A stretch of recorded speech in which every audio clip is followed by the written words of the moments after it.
Hey guys, this is Manas and you're watching the Transformation Factory. Guys आज हम सबके favourite muscle के बारे में बात करने वाले हैं, बाइसेप मसल के बारे में बात करने वाले हैं। ये एक ऐसी गलती है जिससे मैंने most of the YouTube videos में देखा है। मतलब एक पॉपुलर यूट्यूबर्स होते हैं, बड़े यूट्यूबर्स होते हैं, वो इस चलन को शुरू कर देते हैं एंड फिर काफ़ी लोग उसको देख के सेम वीडियोस बनाते हैं।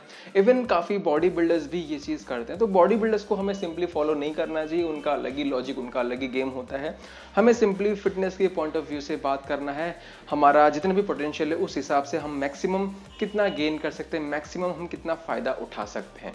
तो कोई भी एक्सरसाइज करते हैं, हमारी मेन कोशिश ये रहती है कि भाई उस एक्सरसाइज में जितना हो सके उतना हम बेनिफिट उठाने की कोशिश करें। लेकिन बाइसेप कर्ल करते हुए हमें एक ऐसा स्टाइल सिखाया गया है, एक ऐसा टेक्निक सिखाया गया होता है जो कि क्लेम किया जाता है कि आपकी बाइसेप ग्रोथ के लिए, आपकी बाइसेप एक्टिवेशन के लिए अच्छा होता है, बट एक्चुअली वो अच्छा नहीं होता है। ये नॉर्मली मैं जिम में लोगों को बताया करता हूँ, जिनको मैं ट्रेन करता हूँ उनको बताया करता हूँ, लेकिन यूट्यूब पे मैंने ये चीज़ नहीं बताया है। तो गाइज बात करेंगे इसी के बारे में कि क्या टेक्निक है जो एक्चुअली में आपको फायदा नहीं बल्कि नुकसान कर रहा है। Stay tuned.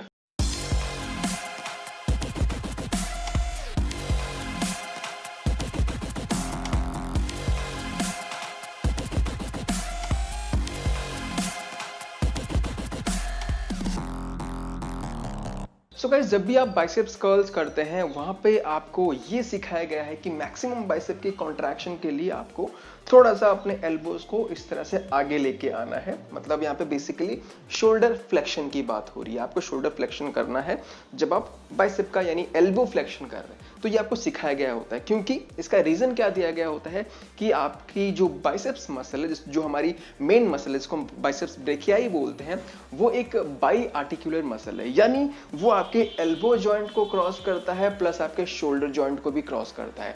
इसका ये मतलब होता है कि एल्बो फ्लेक्शन में भी उसका रोल होता है एंड आपका शोल्डर फ्लेक्शन में भी उसका रोल होता है।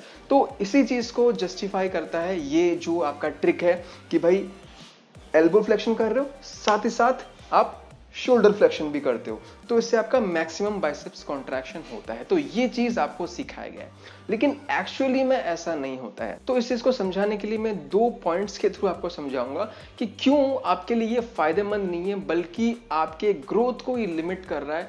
आप नॉर्मल बाइसेप कर्ल्स करके जितना इसको एक्टिवेट कर पाते उससे कम ये एक्टिवेशन कॉज कर रहा है। ऐसा क्यों है? फर्स्ट पॉइंट कि यस, बाइसेप्स आपकी जो है वो बाई आर्टिकुलर मसल है, लेकिन आपका शोल्डर फ्लेक्शन के लिए उसका बहुत ज्यादा रोल नहीं होता। यानी हम ये कह सकते हैं कि आपका जो बाइसेप्स मसल है वो एक वीक शोल्डर फ्लेक्सर है। यानी जब भी आप शोल्डर फ्लेक्शन करते हैं वहां पे बाइसेप्स का इतना ज्यादा रोल नहीं रहता है। अब आर्ग्यूमेंट ये रह सकता है कि भाई भले ही इतना ज्यादा रोल नहीं है, लेकिन कुछ तो रोल है, तो कुछ तो हमें एक्स्ट्रा एडेड एडवांटेज मिल रहा है।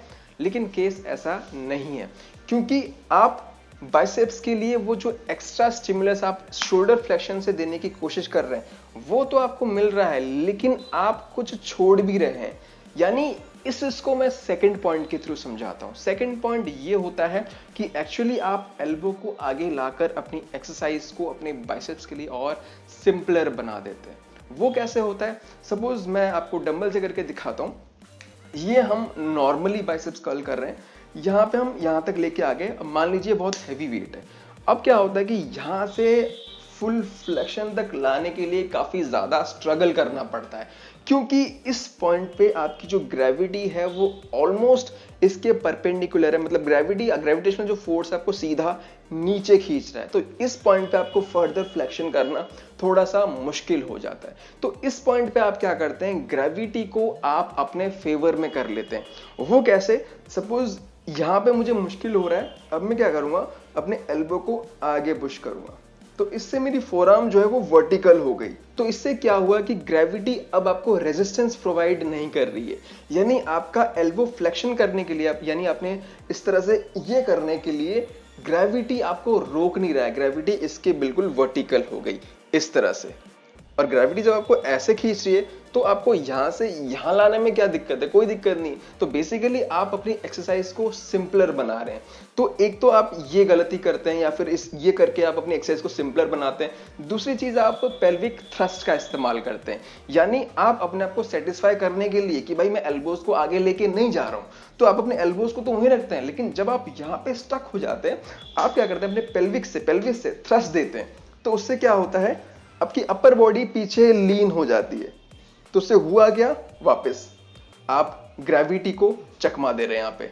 तो ये चीज नहीं करना है। सो अगर आप इस तरह से शोल्डर फ्लेक्शन नहीं कर रहे हैं, आपने सिंपली नीचे इस तरह से रखा हुआ है, एल्बोज को आगे लेके नहीं जा रहे हैं, तो आपके बाइसेप्स मसल को काफी ज्यादा एफर्ट लगाना पड़ता है।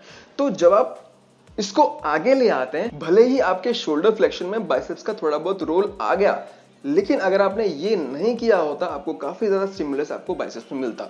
तो आपको जरा सा यहां से स्टिमुलस गेन करने के लिए आप एक बड़ा अच्छा स्टिमुलस को यहां से मिस कर रहे हैं, जो आप एक स्ट्रिक्ट फॉर्म के साथ गेन कर सकते थे। सो गाइस, टू समराइज, जब भी आप बाइसेप कर्ल्स कर रहे हैं, ये एल्बोज को इस तरह से आगे लेके आना या फिर पेल्विक थ्रस्ट का इस्तेमाल करना, उससे आप अपनी एक्सरसाइज को बाइसेप्स के लिए सिंपलर कर लेते हैं। मतलब आप अपनी ईगो को सेटिस्फाई करते हैं। बस ज्यादा से ज्यादा आप वेट ले सकते हैं या फिर आप ज्यादा रेपिटेशन लगा सकते हैं अगर आप इस तरह से चीट करते हैं।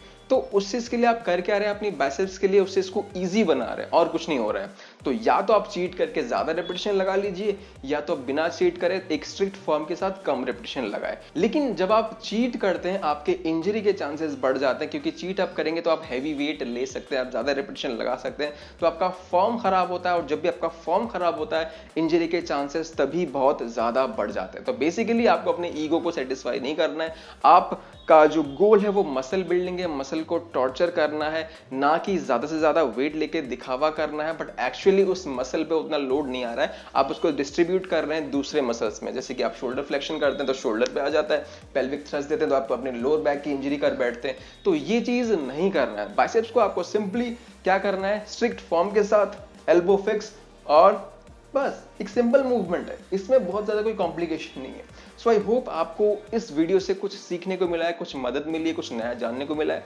अगर वीडियो अच्छी लगी, मेक श्योर वीडियो को लाइक करके शेयर जरूर कर रहे हैं। चैनल पे अगर नए हैं तो चैनल को सब्सक्राइब करके बेल नोटिफिकेशन आइकॉन को जरूर दबा लेना, ताकि जब भी मैं अपनी कोई नई वीडियो अपलोड करूं आपको नोटिफिकेशन मिल जाए। So guys, with this that's a wrap on this video. मिलते हैं एक नई वीडियो के साथ। Till then, stay fit, stay healthy. This is Manas, take care.